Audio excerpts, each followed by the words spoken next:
தாய் தமிழ் உறவுகளுக்கு வணக்கம்.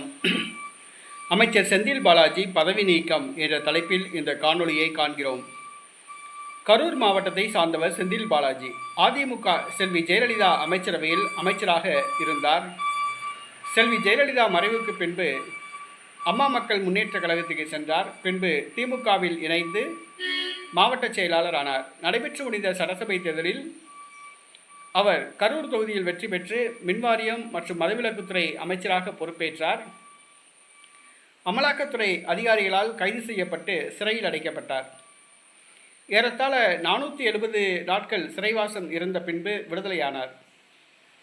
அவர் சிறையில் இருக்கும் பொழுதே தன்னுடைய அமைச்சர் பதவியை இழந்துவிட்டார்.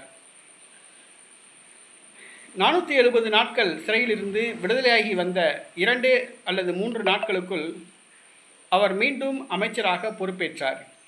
சுப்ரீம் கோர்ட்டில் ஒருவர் வழக்கு தொடுத்துள்ளார்.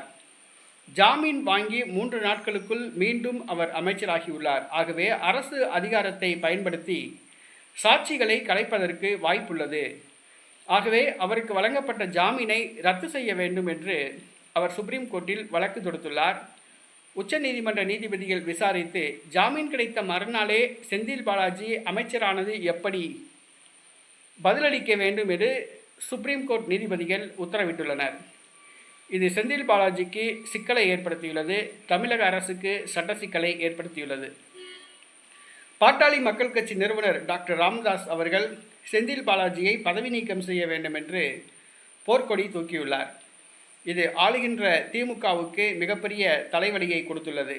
ஆகவே உச்சநீதிமன்றத்தின் கேள்வியால் திணறி போயிருக்கிற செந்தில் பாலாஜி மற்றும் திமுக பிரச்சனையிலிருந்து தப்பிப்பதற்காக செந்தில் பாலாஜியை அமைச்சரவையிலிருந்து விடுவிக்க முடிவு செய்துள்ளதாக கூறப்படுகிறது.